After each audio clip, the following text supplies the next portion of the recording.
ये है 11 नंबर के रजिस्टर में 118 पेज, 20/5/89 की मुरली की तीसरा पेज, तीसरी लाइन। बात चल रही थी सतयुग में भारत श्रेष्ठाचारी था, पूज्य थे, अभी तक भी उनकी पूजा करते रहते हैं। भारत पर बृहस्पति की दशा थी तो सतयुग था। अभी राहु की दशा में देखो भारत का क्या हाल हो गया है, सब अनराइटियस बन पड़े। तो राहु कौन हुआ और बृहस्पति कौन हुआ? बृहस्पति किसे कहें और राहु किसे कहें?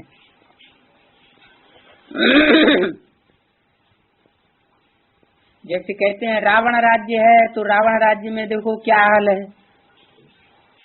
सतयुग में राम राज्य होता है तो सतयुग था, स्वर्ग था।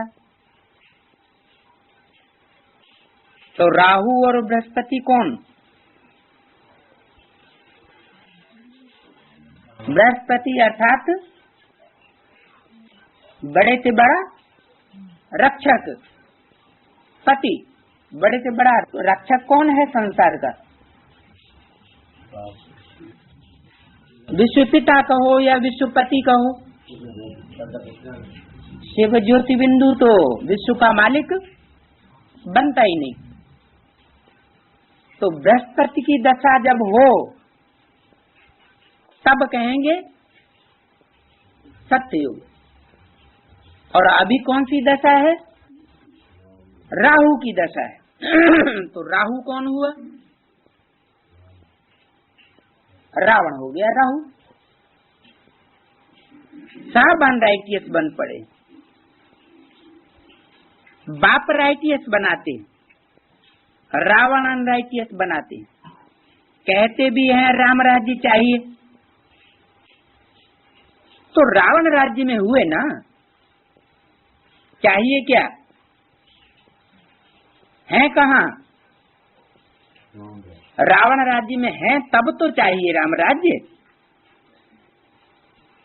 नरकवासी हैं, रावण राज्य को नरक कहा जाता है। स्वर्ग और नरक आधा आधा है, ये भी तुम बच्चे ही जानते हो। राम राज्य किसको और रावण राज्य किसको कहा जाता है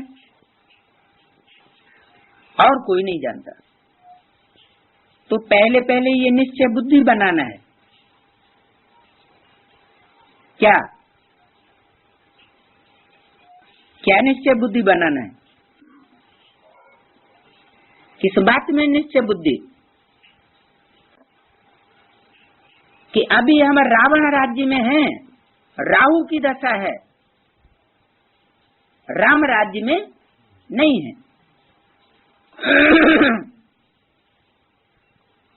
हम सब आत्माएं वृद्धस हैं, बाप से हमको वर्षा मिलने का हक है। मिला था, अभी मिला नहीं है। बाप ने राजयोग सिखला करके सुखधाम का मालिक बनाया था,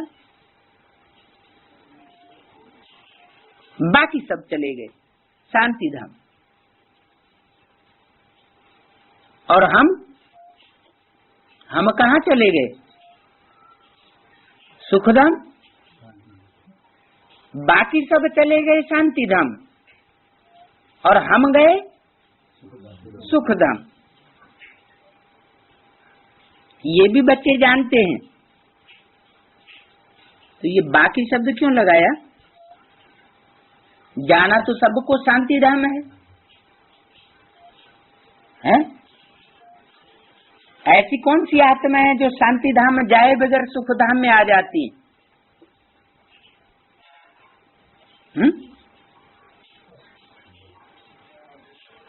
जिन्होंने राजयोग सीखा उनके अलावा बाकी सब शांति धाम चले गए। ऐसा क्यों कहा? शांति धाम तो सबको जाना होता है। ये अंतर क्यों बताया कि राजयोग सीखने वाले जो थे उनके अलावा बाकी सब शांति धाम में जाकर चले गए, वो रहे जाकर के। जो राजयोग सीखने वाले हैं वो क्या शांति धाम नहीं जाते? जाते तो हैं, लेकिन फर्क है। क्या फर्क है? जिन्होंने डायरेक्ट बाप से राजयोग सीखा वो शरीर से तो इसी सृष्टि पर हैं, लेकिन मन बुद्धि की शक्ति से, मन बुद्धि से परम धाम जाते हैं। जैसे कि अभी हम याद में बैठते हैं तो मन बुद्धि से परम धाम की स्टेज नंबरवार पुरुषार्थ अनुसार बनती है। बाकी जो शांति धाम में जाकर के बैठेंगे, जिनके कम जन्म हो जाएंगे, वो कोई मन बुद्धि से जाकर के बैठने की पक्की प्रैक्टिस नहीं कर पाते। और हम क्या करते हैं? हम मन बुद्धि से जाकर के परम धाम में बैठने की पक्की प्रैक्टिस कर लेते हैं। इतनी पक्की प्रैक्टिस कर लेते हैं कि शरीर जैसे यहाँ जड़वत हो जाता है, जैसे कि हम जीते जी मर जाते हैं। तो ये अंतर बताया। ये भी बच्चे जानते हैं, वृक्षपति है चैतन्य, कोई जड़ झाड़ नहीं है। बनियन ट्री जो कलकत्ते में दिखाया है वो तो जड़ है, उसका बीज भी अति सूक्ष्म दिखाते हैं, बरगद का बीज, लेकिन वो भी जड़ है। और मनुष्य है चैतन्य, तो मनुष्यों का जो बीज है वो भी बोलता चालता है, चैतन्य है, सत्य चित्त आनंद स्वरूप है। आत्मा भी सत्य है और चैतन्य भी है। बाप भी सत्य है, चैतन्य है, वृक्षपति है। तो ये उल्टा झाड़ है ना। उल्टे झाड़ में क्या होता है? जड़ और बीज ऊपर की ओर होगा और शाखाएं नीचे की ओर होंगी। तो जो बाद वाली शाखाएं निकलती हैं बिल्कुल अंतिम युग में, तो वो सतो प्रधान युग की हुई या तमो प्रधान युग की हुई? लास्ट वाली शाखाएं हुई तमो प्रधान युग की हुई। उनको बहुत लंबे समय तक शांति धाम में रहना पड़े। और जो जड़ों के जितने करीब होंगे, जड़ों का हिस्सा माना संगम युग का हिस्सा, संगम युग में बाप के जो जितने नजदीक पहुंचते हैं वो उतने ही लंबे समय तक सुख धाम के वासी होंगे, शांति धाम में ज्यादा समय नहीं रहेंगे। तो ये उल्टा झाड़ है। कुछ पत्ते नीचे की ओर हैं और कुछ पत्ते और टहनियां ऊपर की ओर हैं। थुर किधर है? थुर भी ऊपर के हिस्से में है, जिसे कहते हैं सत्युग त्रेता। तो वो ऊंची स्टेज का झाड़, और बाकी त्रेता के बाद जो द्वापर शुरू होता है, दो पुर, दो दो बातें, दो दो मतें, दो दो भाषाएं, दो दो राज्य, दिन दूने रात चौगुने होते जाते, वहां फिर गिरती कला होती। तो ये झाड़ उल्टा दिखाया गया है। उनका बीज हमेशा कहाँ दिखाते हैं? या तो बिल्कुल ऊपर दिखाते हैं, या बीज कहाँ दिखाते? एकदम नीचे। वृक्ष में कभी बीज बीच में नहीं होता, या तो झाड़ की शुरुआत में बीज होगा, या तो झाड़ जब बिल्कुल परिपक्व स्टेज में पहुंच जाएगा तब उसमें से फल और फल के अंदर बीज तैयार होगा। बाकी बीज को ये नहीं कहेंगे कि बीच में गिरती कला का है। ऐसा क्यों कहा? क्या प्रजापिता वाली आत्मा नीचे नहीं गिरती है? हैं? गिरती तो है। कलाएं तो हर मनुष्य आत्मा की कम होती है। फिर ऐसे क्यों कहा कि इसका बीज ऊपर में है? जास्ती समय ऊपर में है इतना कहा जाता तो भी ठीक है।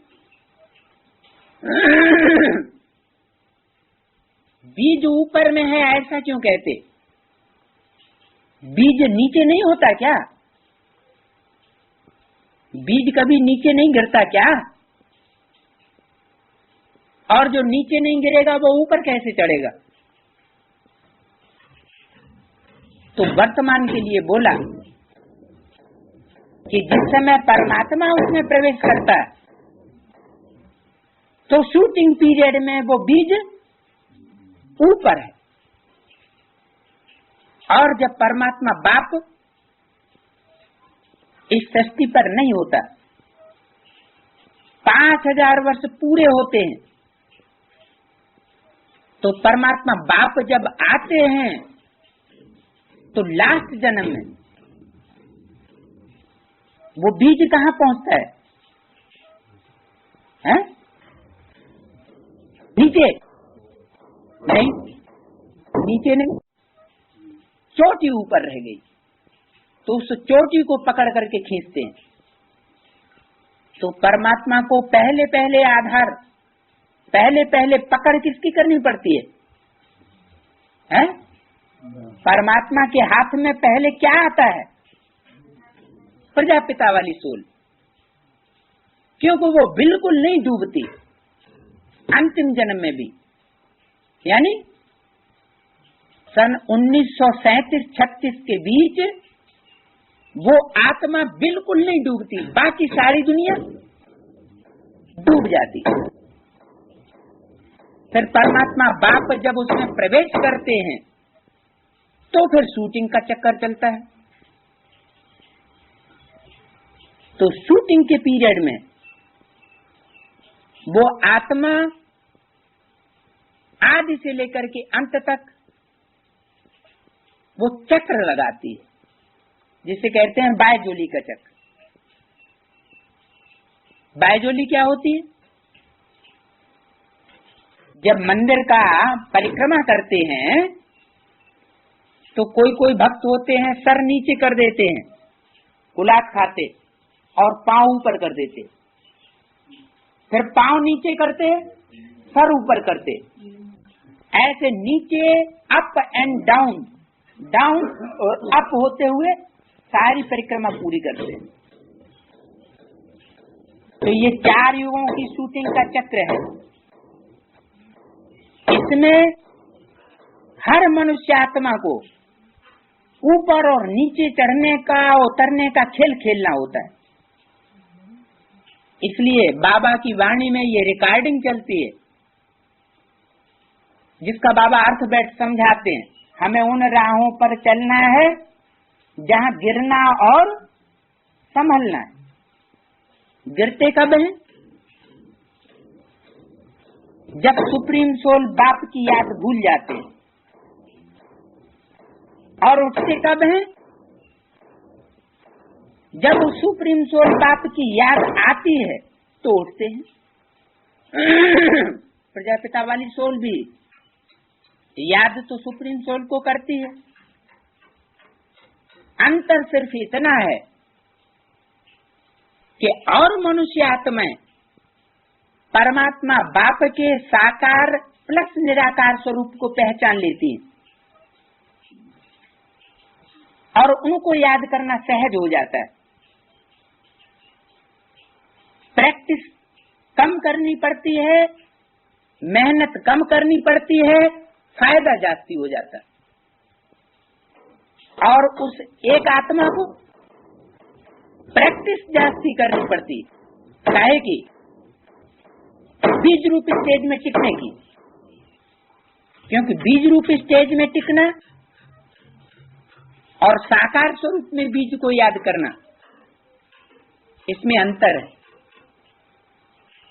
डायरेक्ट बीज को याद करना उनके लिए बताया हुआ है जो सिर्फ निराकार को याद करते हैं। उनमें प्रजापिता भी है, तो दूसरे धर्म पिताएं भी हैं, दूसरे धर्म की आत्माएं भी है, जो सिर्फ बीज को याद करने की प्रैक्टिस जो होती है, अभ्यास ही होती है। उनके लिए अव्यक्त वाणी में बताया हुआ है कि वो क्षिप्र गति वाले होंगे, तीव्रगामी होंगे पुरुषार्थ में। और जो साकार याद करने वाले हैं, साकारी याद में टिकने वाले हैं, उनके लिए कहा वो चरित्रवान होंगे। क्या साकारी याद में टिकने वाले चरित्रवान होंगे? तो इसका मतलब निराकारी याद में टिकने वाले चरित्रवान नहीं हुए ना, वो औरों के मुकाबले दुष्चरित्र बन जाते हैं। कब कब बनते हैं दुष्चरित्र? हैं? हाँ, गिरे हुए पीरियड में। क्यों? क्योंकि ये संगम युग का जो समय है, इस संगम युग के समय में हर आत्मा के ऊपर जो ज्ञान में आती है, बाप को पहचानती है, अंजाम करती है, और फिर अगर उल्टी चाल चलती है तो उसको 100 गुना, 1000 गुना और लाख गुना पाप का बोझा ढोना पड़ता है। तो पूरा गिरना कब होता है? लास्ट जन्म में आकर के, जब बाप का पहली बार प्रवेश होता है, और प्रवेश होने के बाद, बाप को पहचानने के बाद, और बाप की पहचान होने के बाद उस स्थिति को निभाया नहीं गया, धोखा दिया गया, तो अवस्था डाउन जरूर हुई। इसलिए एक बार बाप को पहचाना तो फिर अंत तक निभाना है। यज्ञ के आदि में राम वाली आत्मा, वो कोई भी कारण रहा हो,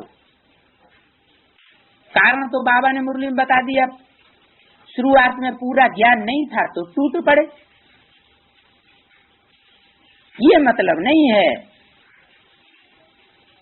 कारण तो कुछ भी रहा, लेकिन टूट तो पड़े। टूट पड़ने का कारण क्या होता है? बुद्धिवादी की प्रधानता। क्या कारण होता है? जो जितने दुष्चरित्र होंगे, ज्यादा गिरी हुई आत्मा होगी, तो उसमें बुद्धि की प्रधानता होगी, बुद्धि का अहंकार होगा, लेकिन भावना नहीं होगी। दिल और दिमाग दो चीजें। परमात्मा को क्या प्रिय है? दिल वाले बच्चे प्रिय हैं या दिमाग वाले बच्चे प्रिय हैं? परमात्मा तो स्वयं बुद्धिमानों की बुद्धि है। तो जिसके पास जो प्रॉपर्टी होती है मुहैया भरपूर, वो किसी की प्रॉपर्टी के ऊपर थोड़ी फिदा हो सकता है। जो चीज नहीं होती है उसी पर फिदा हुआ जाता है। तो परमात्मा बाप सुप्रीम सोल के पास क्या नहीं है? मन बुद्धि रूपी आत्मा तो उसको भी है, लेकिन अपना शरीर, वो शरीर नहीं है जिसमें दिल होता है। बुद्धिमानों की बुद्धि वो तो है दिमागियों का भी दिमागी। तो दिल वाले बच्चों का आधार लेना पड़ता है। तो जो दुष्चरित्र आत्माएं बन जाती हैं, उनका तो दिल टूट टूट जाता है। क्यों टूट गया? क्योंकि अनेकों का संग करने से दिल के टुकड़े टुकड़े होते हैं, बेविचारीपना आता है। और एक के साथ प्रीति करने से, संग करने से आप बेविचारीपना आता है। जहाँ आप बेविचारीपना होगा, वहाँ प्रीति अखंड और अटूट होगी। तो बीज रूप ऊपर में है, ये किस लिए कहा और कब है ऊपर में? जब संगम युग है तो वो बीज ऊपर में है, क्योंकि सुप्रीम सोल बाप ने उसकी गारंटी ली हुई है, ऊपर में होता है। बाकी बीच में भी नहीं, मर्ज हो जाता है, सारे झाड़ में उसकी शक्ति फैल जाती है। किसकी? बीज की शक्ति। और अंत में लास्ट में जाकर के वही बीज फिर प्रत्यक्ष होता है। और जैसे ही बीज प्रत्यक्ष होता है, वैसे ही पुराना झाड़ सूख जाता है।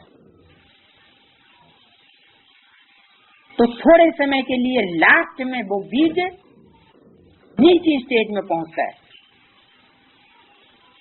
तो इसलिए बाप ने कहीं, ऐसे तो बाबा कहते हैं कि मैं बुलाने पर नहीं आता, तुमने 63 जन्म बुलाया, मैं नहीं आता हूं। लेकिन कहीं कहीं वाणियों में ऐसा भी बोल दिया कि तुम बच्चे मेरे को याद बुलाते हो और मैं आ जाता हूं। इसका क्या मतलब हुआ? कि जरूर कोई ऐसी आत्मा निमित्त बनी हुई है कि द्वापर से लेकर के कलयुग के अंत तक आतताइयों का अपनी शक्ति से मुकाबला करती रहती है। लेकिन परमात्मा तो नहीं है, आखिरी में उसकी शक्ति क्षीण होती है। तो जब जैसे कहते हैं गले तक पानी पहुंच जाए तो आदमी घबराने लगता है। तो ऐसे ही वो स्टेज है अंत की, जिसमें उस आत्मा को भी उस परमात्मा बाप को बुलाना पड़ता है। तो परमात्मा बाप आते हैं और उसमें सहयोगी शक्ति है कृष्ण की सोल।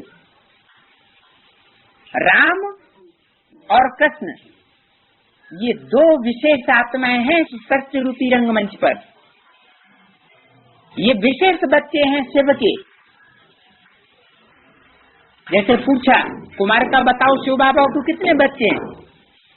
कोई कहते हैं 500 करोड़, कोई कहता है एक ब्रह्मा ही बच्चा है। मैं कहता हूँ, ये कौन कहता है? शिव। मैं कहता हूँ शिव बाबा के 2 बच्चे हैं। कौन कौन? ब्रह्मा तो विष्णु, वो तो एक ही हो गए, एक ही स्वभाव संस्कार वाले हो गए। बाकी रहा शंकर, तो 2 हो गए ना।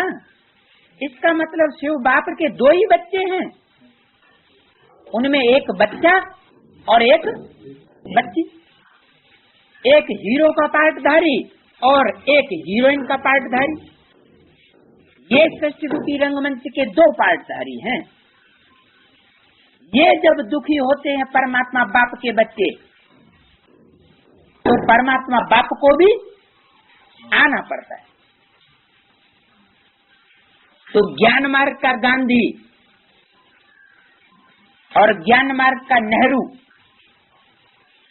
जैसे विशेष प्रसिद्ध हैं। कौन कौन है? भक्ति मार्ग का गांधी और नेहरू तो सबको मालूम है।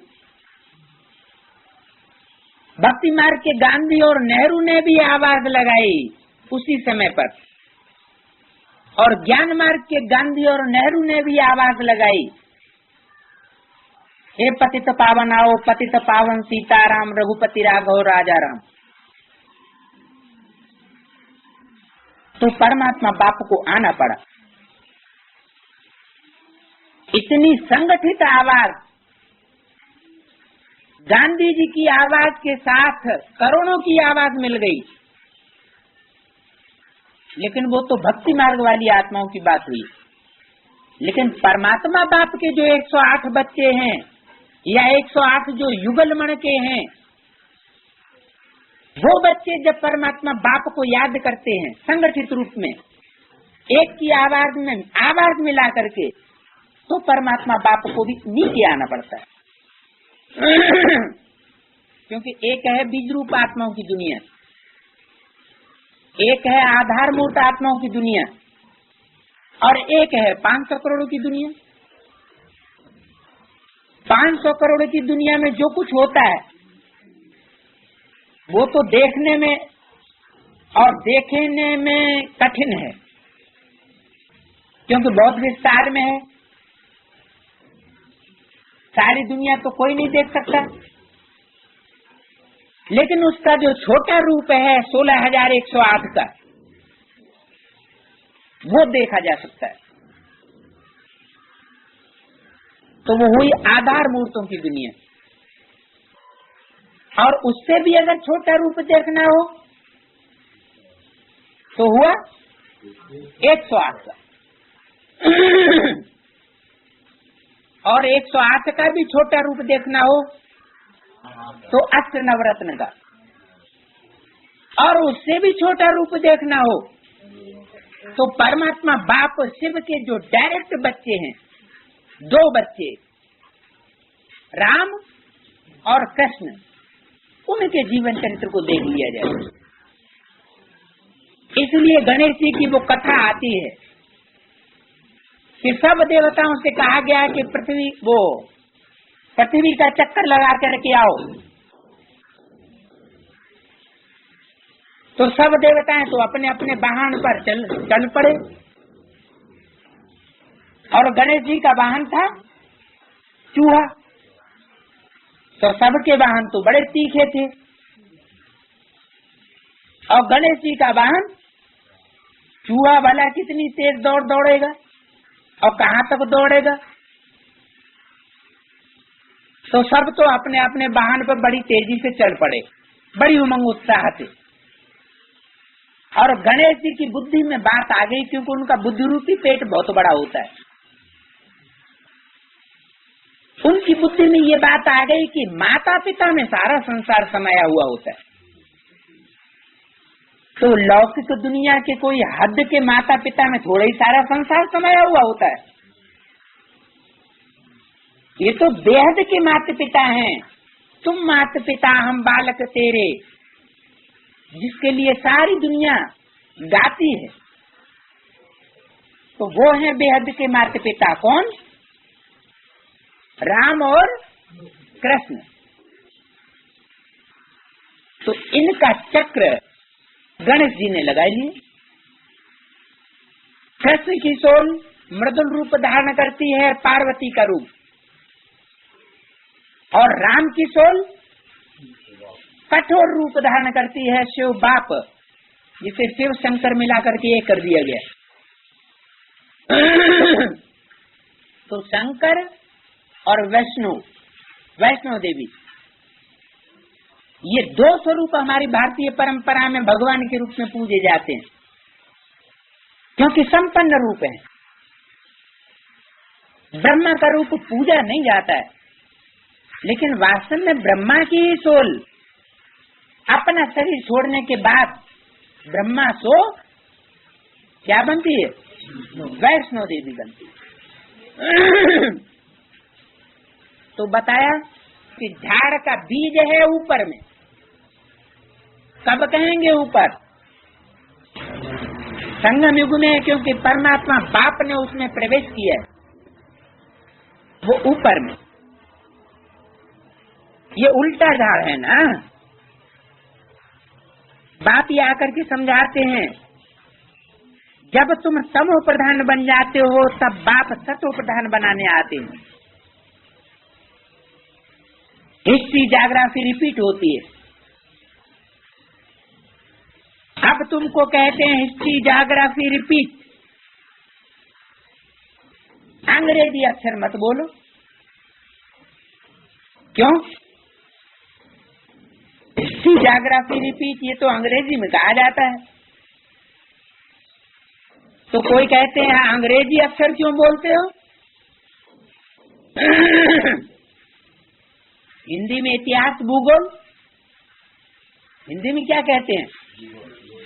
इतिहास और भूगोल। हमें मालूम है कि सृष्टि के आदि में भूगोल में पृथ्वी छोटी सी होती है और कलयुग के अंत में सृष्टि के जो अंत भाग होता है उसमें पृथ्वी बहुत चौड़ी लंबी चौड़ी हो जाती है। तो उसका इतिहास भूगोल हमको पता है।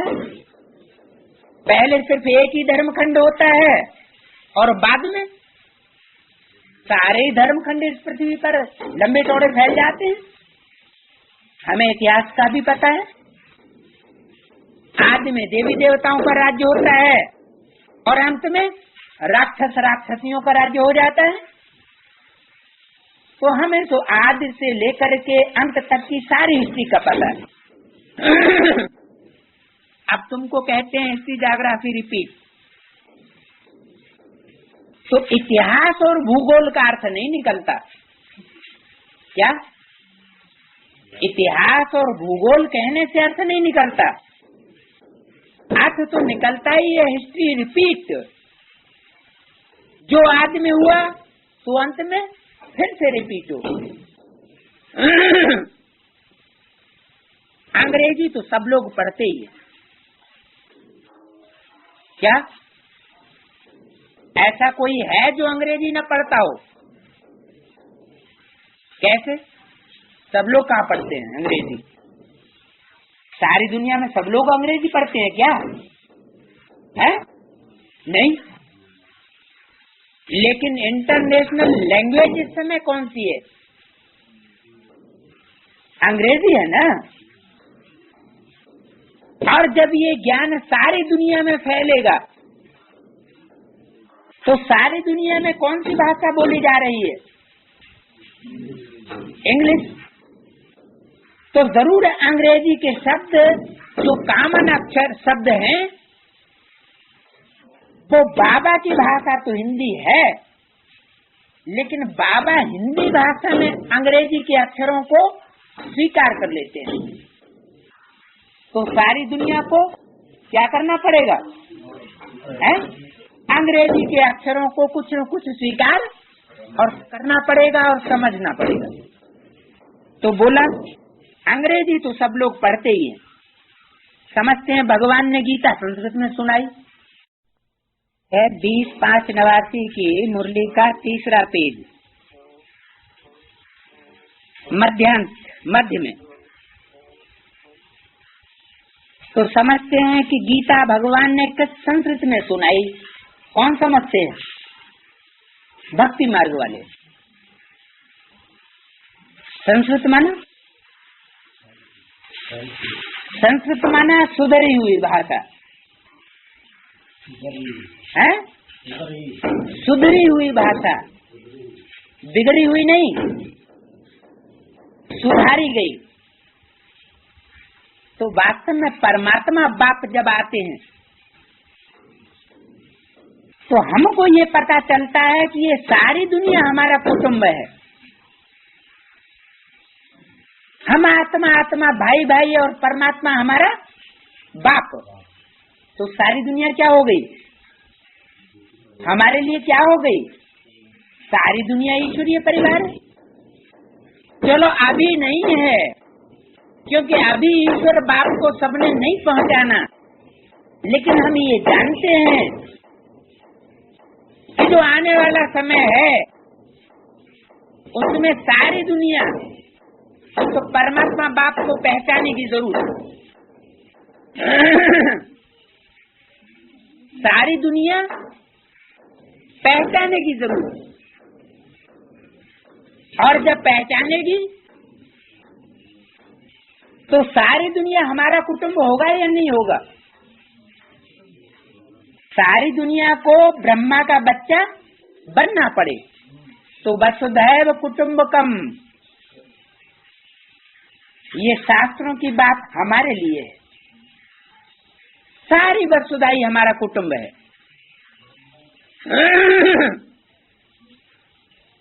तो जो संस्कृत में गीता सुनाई उसका अर्थ ये हुआ कि परमात्मा बाप जब आते हैं तो सारी दुनिया जिनका कुटुंब है उनको कैसी भाषा बोलनी चाहिए है? ऐसी भाषा बोलनी चाहिए जिसमें साथ समा जाएं। ऐसी भाषा नहीं बोलनी चाहिए जो किसी क्षेत्र विशेष की भाषा हो। तो फिर परमात्मा बाप को अंग्रेजी में बोलना चाहिए है? फिर तो उन्हें अंग्रेजी में बोलना चाहिए। अंग्रेजी में क्यों नहीं बोला? क्योंकि अंग्रेजी सारे विश्व की इंटरनेशनल लैंग्वेज है। तो अंग्रेजी में तो इसलिए नहीं बोला कि अंग्रेजी भाषा जो है वो दुनिया में जो सबसे जास्ती फैले हुए लोग हैं क्रिश्चियंस, उनकी भाषा है। और क्रिश्चियंस हैं विदेशी, उनमें विदेशीयता का गुण है पक्का। विदेशीयता क्या होती है और स्वदेशीयता क्या होती है? स्वदेश में और विदेश में विशेष किस बात का अंतर है? स्वदेशी परंपरा में और विदेशी परंपरा में खास अंतर कौन सा है? हाँ, स्वदेशी जो है वो माता को मानते हैं और विदेशी लोग सिर्फ बाप को मानते हैं, गॉड फादर को, माता को नहीं मानते। और माता का जो स्वभाव संस्कार होता है वो लचीला होता है या स्ट्रिक्ट होता है? कैसा होता है? लीनेंसी वाला स्वभाव संस्कार होता है या स्ट्रिक्ट स्वभाव होता है, कठोर? लीनेंसी वाला स्वभाव संस्कार होता है। तो माता के अगर कोई बच्चे विदेश में चले जाएं और विदेश से वापस आएं तो माता उनके विदेशी भाषा से, विदेशी चाल चलन से कुछ प्रभावित जल्दी होगी या बाप प्रभावित जल्दी होगा? माँ जल्दी प्रभावित हो जाएगी। माँ बच्चों की भाषा को ज्यादा समझती है क्योंकि उसका लगाव विशेष है सब बच्चों से। चाहे कोई बच्चा विदेशी हो गया हो, चाहे कोई स्वदेशी हो गया हो, हैं तो सब माता के बच्चे। भारत माता के तो सब बच्चे हैं। भारत माता ही एक ऐसा मातृ प्रधान देश है जिसने सारी दुनिया के सब धर्म की आत्माओं को, सब देश की आत्माओं को, मनुष्य आत्माओं को अपने में आत्मसात करके रखा हुआ है। तो परमात्मा बाप पहले पहले माता के रूप में आते हैं और माता के रूप में आकर के बच्चों की भाषा को, जो इंटरनेशनल भाषा है, उसको विशेष महत्व देते हैं। इतना महत्व नहीं देते हैं जितना भारत की लैंग्वेज को देते हैं। भारत की मुख्य लैंग्वेज कौन सी है? भारत माता की ओरिजिनल लैंग्वेज कौन सी है? हिंदी। आजकल संस्कृत तो मरी हुई भाषा है। मरी हुई क्यों कहा? मरी हुई इसलिए है कि अभी कहीं भी वो भाषा बोली नहीं जाती। हाँ, कोई एक दो गांव भारत की गवर्नमेंट ने ऐसा तैयार किया हो जहाँ खास संस्कृत विशेष सिखाई जाए और बच्चे बच्चे संस्कृत बोलने लगे, वो कोई स्वाभाविक बोलना नहीं हुआ, उसको मातृभाषा नहीं कहेंगे। तो भारत की विशेष भाषा हिंदी है और हिंदी भाषी के तन में ही परमात्मा बाप आते हैं। लेकिन जिन हिंदी भाषी के तन में परमात्मा बाप आकर के संसार में प्रत्यक्ष होता है, उसको आधार लेना पड़ता है माता का। बाप को भी किसका आधार लेना पड़े परिवार चलाने के लिए? माँ का आधार लेना पड़े। और माँ बच्चों से भी विशेष प्रभावित होती है, क्योंकि बच्चों का लगाव सबसे जास्ती बाप को होता है या माँ को होता है? माँ को होता है। वाणी में बोला हुआ है, माताएं अगर मोह के ऊपर विजय प्राप्त कर लें तो समझो वो सफल हो गई, संपूर्ण हो जाएंगी। तो माता का मोह जो है वो विशेष है, और विकार उतने विशेष नहीं है जो तंग करने वाले। मोह विशेष तंग करने वाला है। मोह के लिए कहा गया है, मोह सकल व्याधिन कर मूला।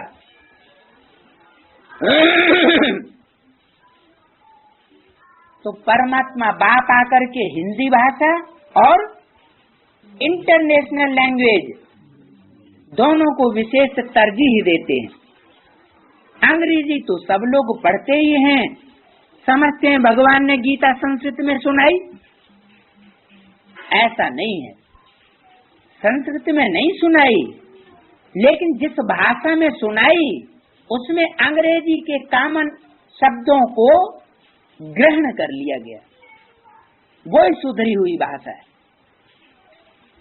सुधरी हुई वो भाषा है जो सब बोल सकें आसानी से। तो अंग्रेजी सारे विश्व में फैली हुई है, अंग्रेजी के कॉमन शब्द हर देश में फैले हुए हैं।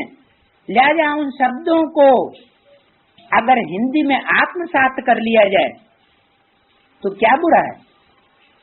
वैसे भी कृष्ण और क्राइस्ट की राशि मिलाते हैं।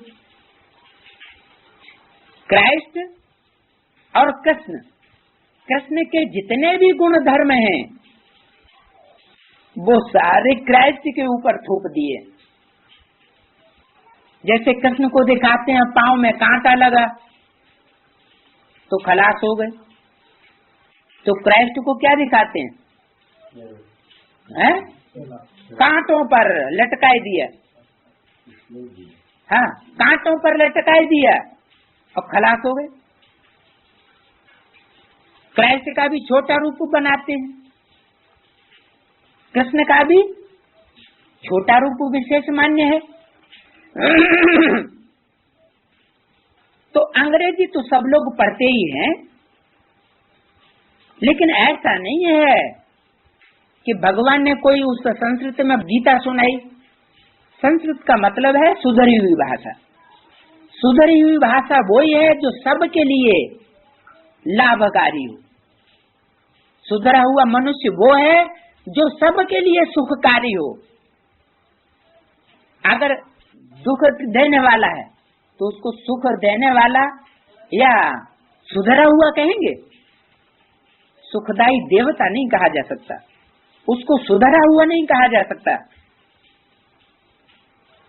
जैसे क्या मान्यता है इतिहास में कि पुराने लोग कैसे थे? सृष्टि के आदि काल में जंगली लोग थे,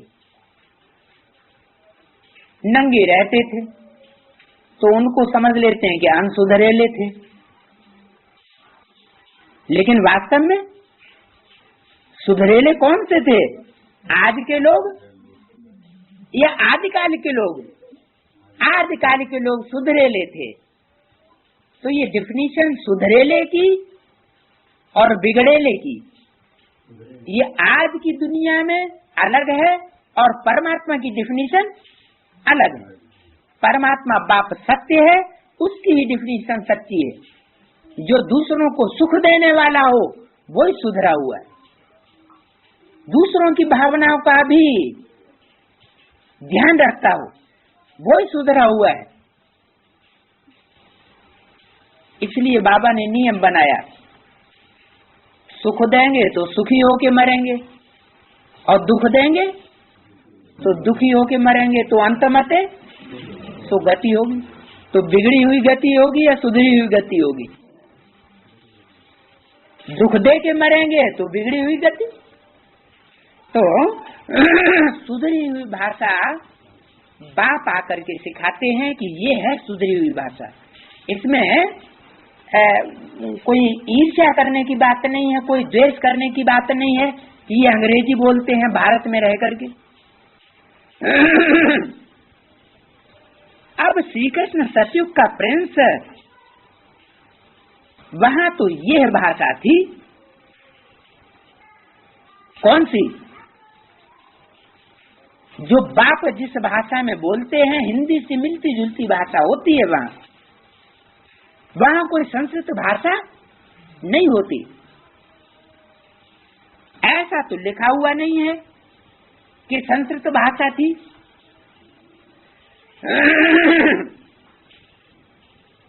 भाषा है जरूर, जो राजा होता है उसकी भाषा अपनी होती है। सतयुगी राजाओं की भाषा अपनी होगी, क्यों? क्योंकि सतयुग में बहुत ज्यादा व्यवहार, कार्य व्यवहार संसार में बहुत विस्तार को फैला हुआ नहीं होता। तो जब ज्यादा कार्य व्यवहार फैला हुआ संसार में नहीं होगा तो ज्यादा बोलने की जरूरत पड़ेगी नहीं, तो वहां इशारे की भाषा होती है। अभी परमात्मा बाप जब इस सृष्टि पर आए हुए हैं तो कारोबार बहुत फैला हुआ है, तो भाषा अभी इशारे की नहीं हो सकती। हाँ, जो उस दुनिया से बिल्कुल मर जाएं, संपन्न स्टेज पर पहुंच जाएं और अपना संगठन भी अलग बना लें, अपने पैरों खड़े हो जाएं, तो उनके लिए इशारे की भाषा चल सकती है। तो कलयुगी मनुष्यों की रस्म रिवाज अलग है और सतयुग की रस्म रिवाज अलग। उन्हों का है विषय सागर में गोता खाने की रस्म रिवाज। किनों की? कलयुगी मनुष्यों की। यादव संप्रदाय कौन से युग में होता है? बहुत बढ़ता पड़ता कौन से युग में है? कलयुग में। द्वापर में भी क्रिश्चियन से ज्यादा नहीं फैले।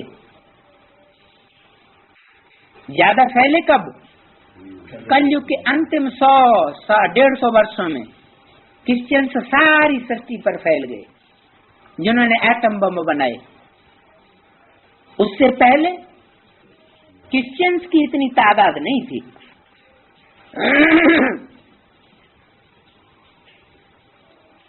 तो कलयुगी दुनिया की विषय सागर में गोता खाने की रस्म रिवाज है। यह विष खाना तो मीरा को भी पसंद नहीं था, लेकिन पसंद तो नहीं था, फिर क्यों पिया? है? भगवान रक्षा करने वाला था। हाँ, ये श्रद्धा विश्वास था कि मेरा रक्षक भगवान है, तो विष भी हमारा कुछ बिगाड़ नहीं सकता। तो भावना श्रद्धा में बड़ी शक्ति होती है। मीरा को पसंद नहीं था विष पीना, लेकिन ऐसी होतव्यता समझ ली कि ऐसी होतव्यता है तो हम पी लेते हैं। तो वो विष भी क्या बन गया? अमृत बन गया। मीरा के ऊपर कोई असर नहीं पड़ा। अभी तुम कितनी मीराएं हो? वो तो एक मीरा थी। क्या? कैसी मीरा? विष पीने वाली। वो तो एक मीरा थी भक्ति मार्ग में, और तुम हैं? बहुत हैं। कब? कहाँ? अभी माने कहाँ? संगम युग में। विष किसे कहते हैं? काम विकार को। तो सारी दुनिया ने विष पिया, सिर्फ मीरा ने क्यों पिया? हैं? पराई स्त्री वास्तव में विष है, पर पुरुष वास्तव में विष है। पर पुरुष का भोग करना, पर स्त्री का भोग करना, ये विष है। अब पर स्त्री कौन और पर पुरुष कौन है? अपनी स्त्री कौन और पराई स्त्री कौन है? स्त्री माना रचना, किसकी रचना? स्त्री किसकी रचना हुई? भार्या किसकी रचना हुई? बच्चों की भार्या रचना पति की। पति की रचना है पत्नी। तो रचना को किसके कंट्रोल में होना चाहिए? पति के कंट्रोल में होना चाहिए। जैसे चलाए वैसे चले, हर कार्य में सहयोगी बने। पाप का कार्य है तो भी सहयोगी, पुण्य का कार्य है तो भी सहयोगी, क्योंकि जीवन में सहयोगी नहीं बनने का उसने वायदा किया हुआ है। रचना रची ही इसलिए जाती है कि रचयिता बाप का सहयोग करे। इसलिए मुरली में बोला हुआ है कि वो रचना रचना नहीं जो रचयिता के कंट्रोल में न हो। अच्छा, रचना रचयिता बाप के साथ रह करके या पत्नी पति के साथ रह करके उसके डायरेक्शन पर उल्टा कर्म करेगी तो पाप किसको लगेगा? पति को लगेगा या पत्नी को लगेगा? पत्नी को लगेगा। पति को पाप लगेगा। पत्नी को पाप नहीं लग सकता। क्यों नहीं लग सकता? डायरेक्शन पति का है, लेकिन किया किसने है? पत्नी ने किया, तो पाप नहीं लगना चाहिए। हत्या की किसी ने, हत्यारे ने, और कराई किसी ने, तो हत्यारे को दंड नहीं मिलेगा है? दोनों को दंड दिया जाता है। फिर यहाँ एक को दंड देने की बात क्यों? पत्नी को दंड क्यों नहीं मिलेगा है? ऐसे ही बात कैसे? पत्नी कर दिया ना है? पत्नी कर्म कर दिया, दोनों को दंड नहीं मिल सकता। क्यों? क्यों? रचना जो है रचयिता के अधीन होती है। रचना रचयिता के अधीन होती है, अधीन रहना ही उसका फर्ज है। अगर रचना रचयिता की अधिकारी बन जाए तो अपने फर्ज से नीचे उतर गई। पारिवारिक व्यवस्था नहीं चल सकती। पारिवारिक व्यवस्था में एक मुखिया, वो मुखिया जैसे जिसको चलाएगा वैसे चलना पड़े, नहीं तो अलग हो जाओ, अपना अलग परिवार बनाओ। तो अनुशासन जो है वो कब रहेगा? जब रचयिता के कंट्रोल में सारी रचना हो, तो अनुशासन वाली दुनिया बनेगी। नहीं तो द्वापर और कलयुग वाली दुनिया बनेगी।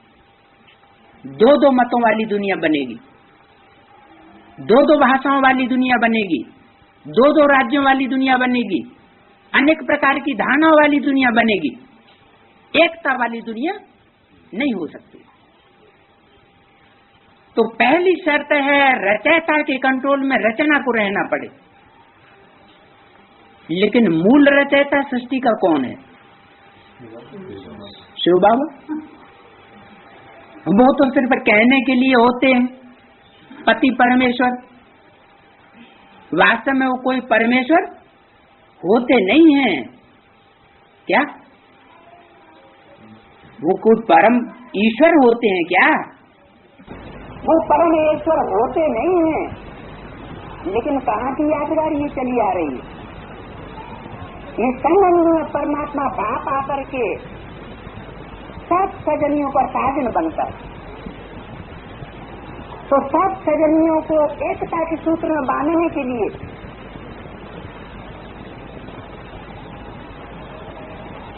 ये नियम बनाया हुआ है। इस दुनिया में अभी चलन कौन सी है, रस्म रिवाज कौन सी है, राज्य किसका चल रहा है? रावण का राज्य चल रहा है।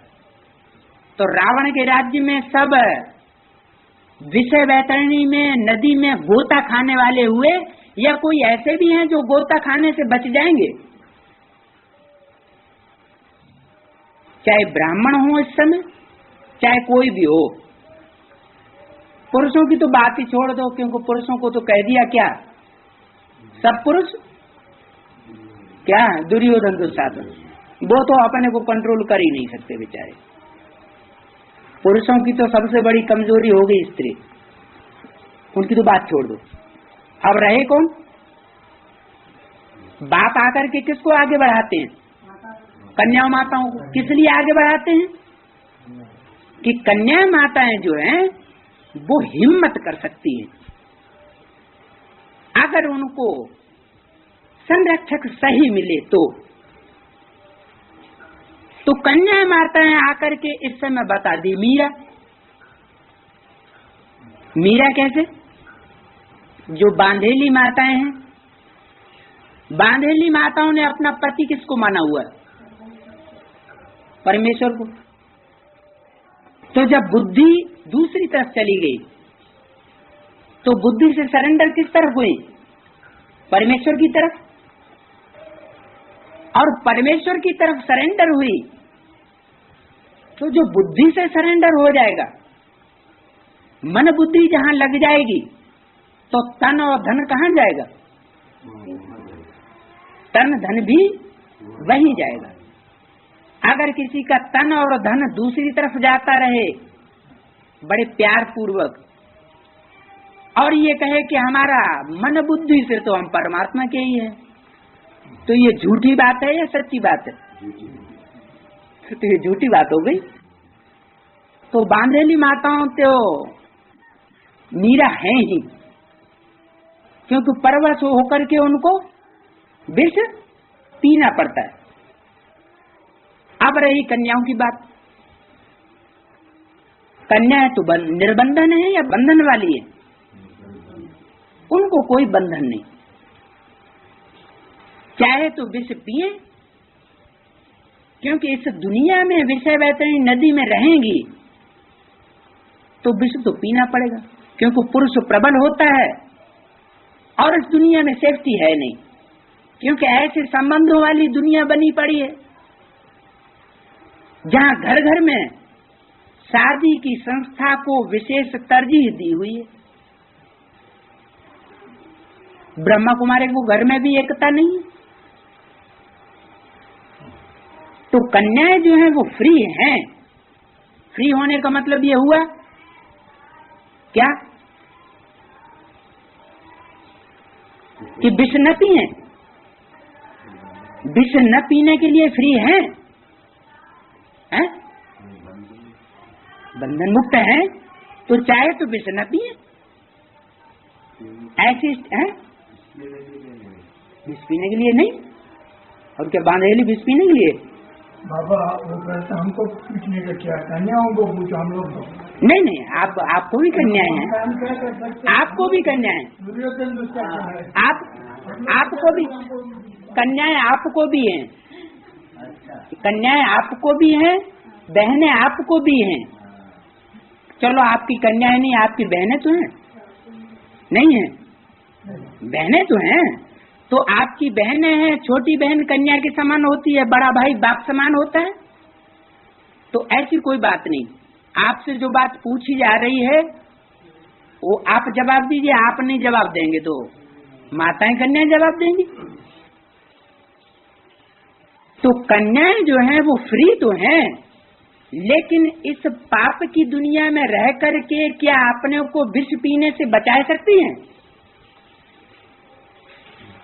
क्योंकि जिन परिवारों के बंधन में रही पड़ी हैं, वो परिवार के सब भांति रावण राज्य में, कि कोई ऐसा भी भांति है, ऐसा भी सदस्य है जो अपने को कहे कि हम रावण राज्य के बंधन में नहीं है? कोई ऐसा कह सकता है? कोई नहीं कह सकता। तो जितने भी ब्राह्मणों के परिवार हैं वर्तमान में, गीता पाठशालाएं हैं या सेंटर्स हैं, सेंटर्स तो चलो सन्यासियों के हो गए, कोई सेंटर होंगे जिनमें गृहस्थी चला रहे हैं, जैसे लक्ष्मण सुंदरी के लिए बोला है दिल्ली में, या उषा रमेश हैं, चलो जो भी है। लेकिन क्या कोई ये छाती ठोक करके कह सकता है कि हम रावण के बंधन में नहीं है? तो जब सारी ही दुनिया रावण के बंधन में है, तो कन्याओं की सेफ्टी फिर कहाँ होगी? नहीं होगी। जरूर बाप तो आया हुआ है, बाप के पास तो ऐसी शिफ्ट है कि वो कन्याओं को, अगर वो परमात्मा बाप के आर्डर में चलेंगी तो गारंटी है कि उनको स्वर्ग में जरूर ले जाएगा, नरक की दुनिया से छुटकारा जरूर देगा।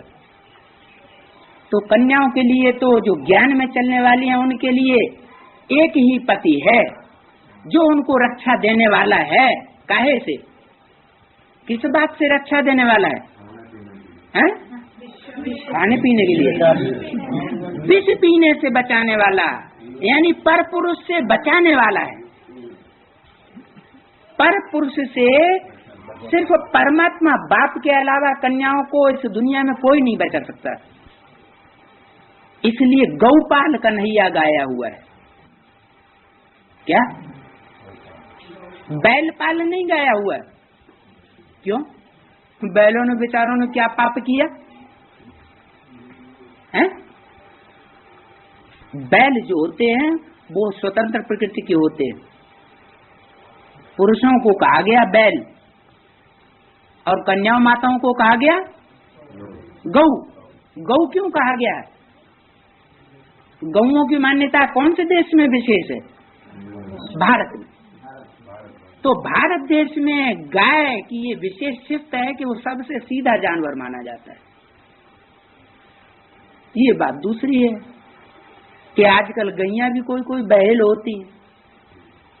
बैल गैया माना किसी खूंटे से बंध करके नहीं रहती हैं।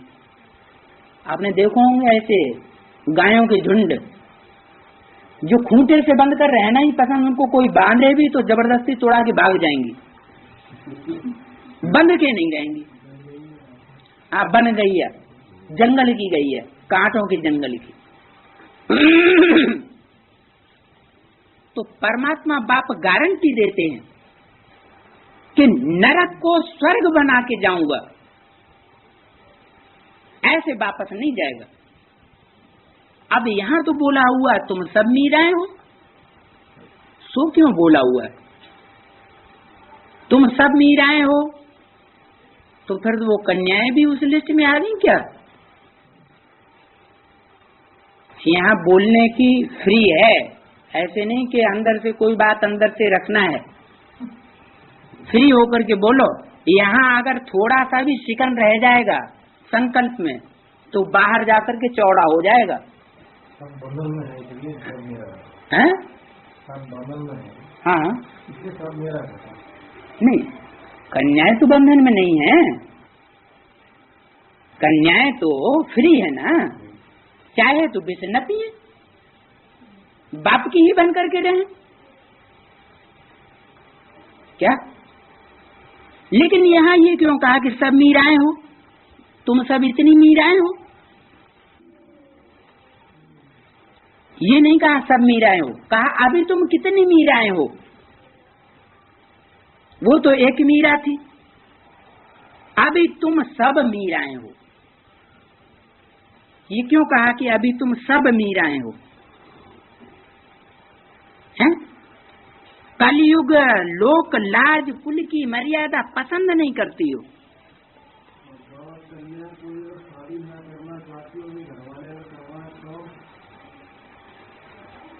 कन्या शादी न करना चाहती हो? हाँ, शादी न करना चाहती हो। हाँ,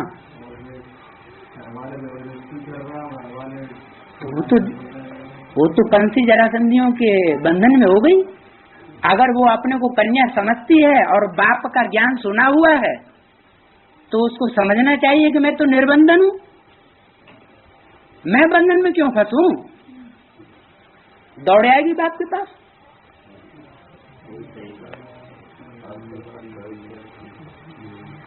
वो बंधन में क्यों फंसेगी।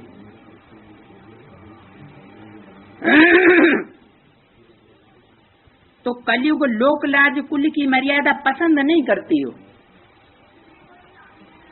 कलयुगी कुल की लोक लाज मर्यादा कौन सी है? हाँ, विवाह करना है, शादी करना है।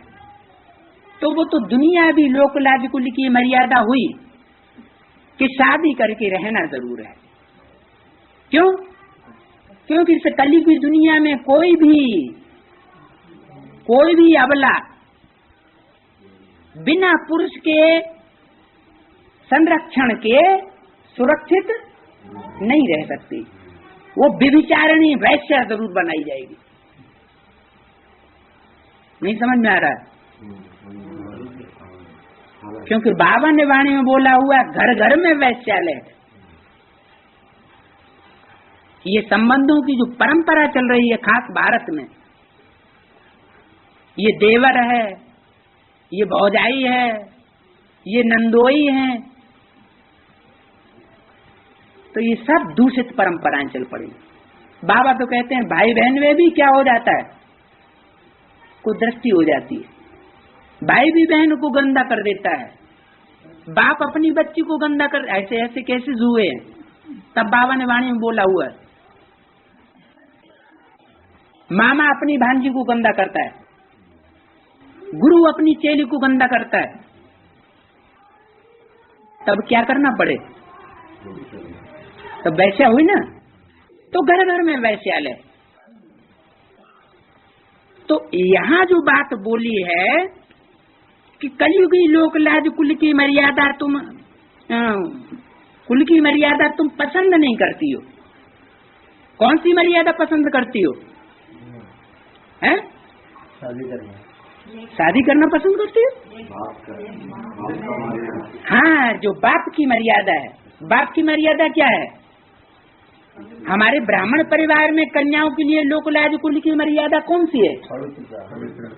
कैसी पवित्रता? कैसी पवित्रता है? मन से मन से मन से मन से मन से मन से मन से मन से मन से मन से मन से मन से मन से मन से